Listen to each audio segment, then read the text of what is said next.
Hi, and welcome to the Ask Dr. Angela podcast with everyone's favorite OBGYN, Dr. Angela Jones. Have you ever been too embarrassed or shy to ask your own doctor about your, girl parts? Well, you've come to the right place to get straight answers. Feel free to ask Dr. Angela anything women's health related. Obstetrics and gynecology? She keeps it real. Pregnancy? She's been there, done that. Menopause? She'll get you through. Young or old, Dr. Angela's got you covered, girl. Now here's Dr. Angela. What's good, people? This is Dr. Angela, everyone's favorite OBGYN, and I would like to officially welcome you to episode 245 of the Ask Dr. Angela podcast. Happy Wednesday! I love Wednesdays when I happen to be off of work like I am today, which rarely happens, but it's so good to be off. I slept in, which is like 7 a.m. I took my mini-me to school. I took the dog for a walk, and we played in the leaves. I love playing in the leaves. Who else plays in the leaves? We kicked them, ran through them, all of that really fun stuff. I had some coffee, and I've just been kind of milling around in really comfortable clothes. I'm completely incognito today. I've got on my favorite camo oversized sweatpants and my bright orange hooded sweatshirt from medical school. It kind of looks like I'm going hunting, but I assure you that I am not, because I don't like hunting, at least not that kind of hunting. Anyway, I've been getting scores of questions from various media outlets, and one of the ones that I got recently was prenatal tests. Which ones do you need? What are they? And when should you get them? And that's a really important question, important topic, and kind of a long answer that I will try to keep as brief as possible. First of all, prenatal tests, specifically the genetic ones, i.e. the ones that screen for chromosomal abnormalities, you don't need them. It's your OBGYN's job to offer them to you. However, you don't need them. Okay, there are a lot of different tests out there. One of the ones that you will be offered first is performed in the first trimester, and it typically involves a nucleotranslucency measurement, which is an ultrasound that's done transabdominally that looks at the thickness of the skin at the nape of baby's neck. They take that measurement, and they also draw some blood from you looking at a few analytes, and they come up with baby's relative risk of having Down syndrome. So that's done typically between 11 and 13 weeks.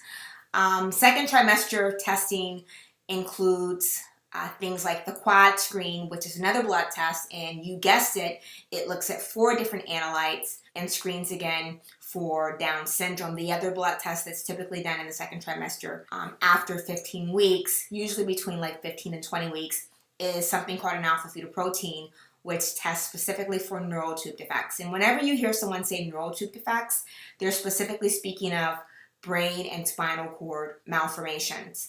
Now, most of what I've just discussed, those are screening tests. And you need to be aware of that because there are screening tests, and then there are also diagnostic tests that are done for chromosomal analysis. Diagnostic testing is invasive, and the two that are most commonly discussed are genetic amniocentesis, which is done between 15 and 20 weeks, as well as a CVS, or chorionic villus sampling, which is generally done between 10 and 13 weeks. The other rave of late is cell-free fetal DNA, and this test, brand name wise, is known by many different things: Panorama, Maternity 21, the Harmony test. In layman's terms, most folks will identify this test by saying, oh my gosh, we can find out the sex of our baby. But in the realm of OBGYN, that's not specifically what we use it for. We use it to screen for, again, chromosomal abnormalities, specifically trisomy 21, trisomy 18, and trisomy 13. Again, all of these tests and testing are completely elective. And again, screening tests give your relative risk and diagnostic testing will give you a definitive diagnosis. So when you're considering these tests, and whether or not you should get them done, there are a couple of things that you should consider. Number one, how are you going to use this information? Is knowing whether or not you're going to have an affected child going to affect how you manage the pregnancy one way or the other? Will knowing the results of such testing help you better prepare for parenting an affected child?